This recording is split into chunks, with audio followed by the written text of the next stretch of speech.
Things aren't looking so good out there. The economy is giving off some seriously concerning signals that many people are choosing to ignore. We're going to talk about 5 absolute clear signals that we are heading into a depression, a real economic storm, and I need you to understand how serious this is. We're not just talking about a dip in the stock market or a slight recession. This is about a fundamental shift in our economy, one that could have lasting consequences if you're not prepared. Stay to the end. I'm going to tell you things that you can do right now to prepare for this. This isn't about fear-mongering.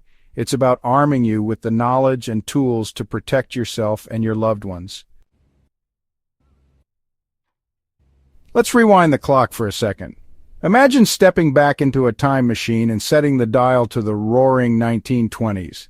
Back in the roaring 1920s, everyone thought they were invincible. The streets were alive with jazz, flappers danced the Charleston, and the stock market was the place to be.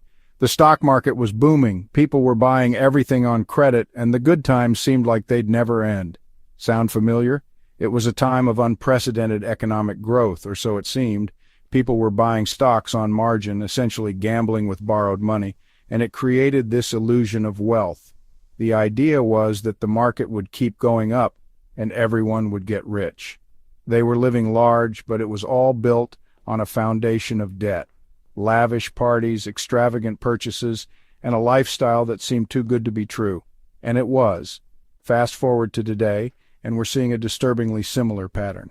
The skyline may have changed and technology has advanced, but human behavior remains eerily consistent. Inflation is through the roof, grocery bills are giving everyone sticker shock, and yet people are still racking up credit card debt at alarming rates. It's as if we're repeating the same mistakes, expecting different results.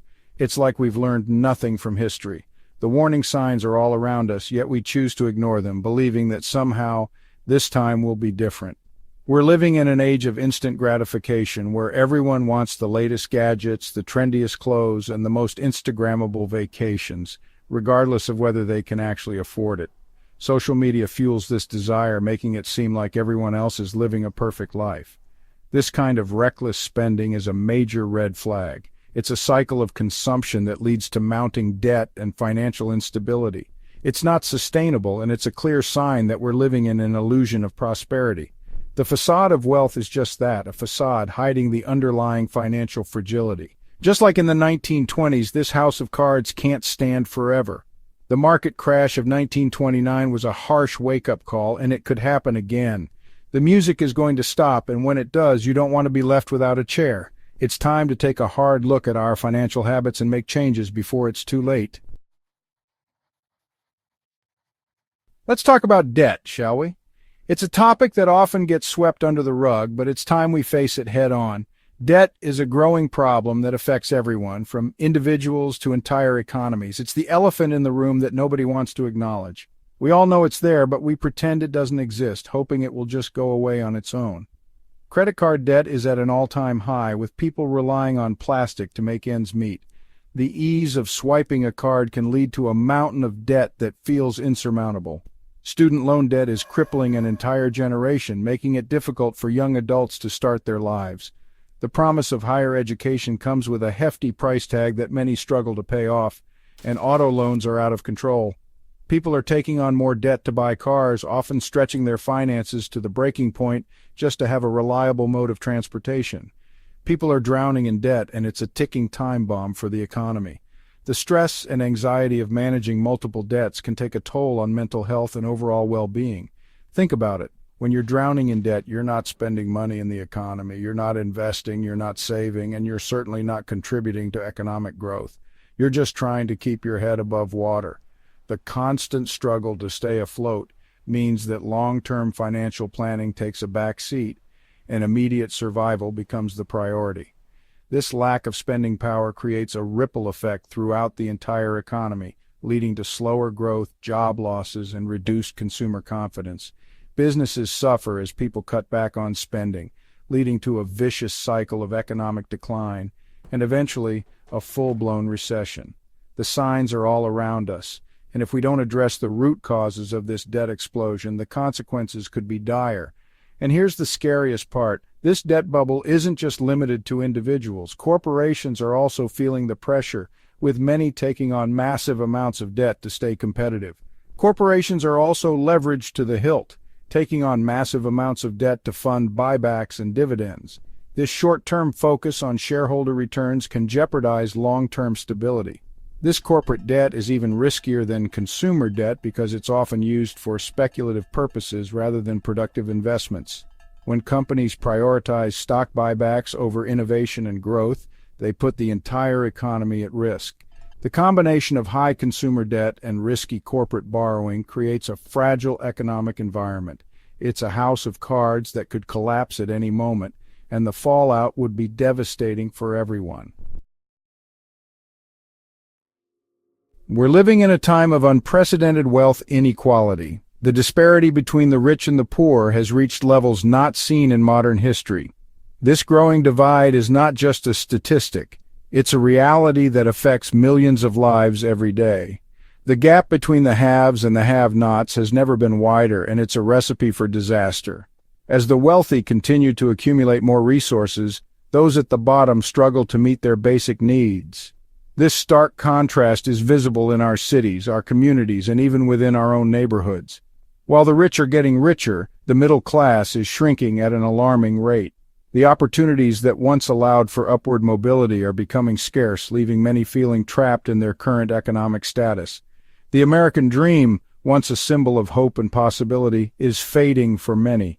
Wages have stagnated for decades while the cost of living continues to skyrocket. Essentials like housing, healthcare, and education are becoming increasingly unaffordable. This financial strain is not just a temporary setback, it's a long-term crisis that affects future generations. This means that more and more people are struggling to make ends meet. Families are forced to make tough choices between paying for groceries, rent, or medical bills. The stress and anxiety of financial instability take a toll on mental and physical health. They're falling behind on their bills, depleting their savings, and relying on credit cards just to survive. This cycle of debt and financial insecurity is hard to break and often leads to long-term economic hardship. This isn't just a moral issue, it's an economic one. When wealth is concentrated in the hands of a few, it stifles economic growth and innovation. A diverse and thriving economy depends on the participation and prosperity of all its members. When a large portion of the population is struggling, it drags down the entire economy. Businesses suffer from reduced consumer spending, and communities face higher rates of poverty and crime. The social fabric of our society begins to fray. A strong middle class is the backbone of a healthy economy. It drives demand for goods and services, supports small businesses, and fosters social stability. Without a robust middle class, the economy becomes fragile and less resilient to shocks. When the middle class shrinks, so does consumer spending, which accounts for a significant portion of economic activity. This decline in spending leads to business closures, job losses, and a downward economic spiral that is difficult to reverse. This leads to slower economic growth, job losses, and ultimately, a recession. The consequences of a widening wealth gap are far-reaching and affect every aspect of our society. Addressing this issue is not just about fairness, it's about ensuring a stable and prosperous future for all. Now, you might be thinking, okay, things look bad, but what's actually going to cause this depression? Well, it's not always a single event, but rather a series of events that culminate in a perfect storm. However, there's often a triggering event, a catalyst that sends the economy spiraling downward. This triggering event could be anything. A stock market crash, a major bank collapse, a sovereign debt crisis, a global pandemic, you name it. It's impossible to predict exactly what it will be or when it will happen, but one thing's for sure, it's coming. Remember the 2008 financial crisis? That was triggered by the collapse of the subprime mortgage market, or the Great Depression. That was kicked off by the stock market crash of 1929. We're more interconnected than ever before, which means that a crisis in one part of the world can quickly spread to others. Once the economy starts to tank, governments around the world will inevitably step in to try and stop the bleeding. But here's the catch. Their interventions often make matters worse. They'll print more money, leading to inflation.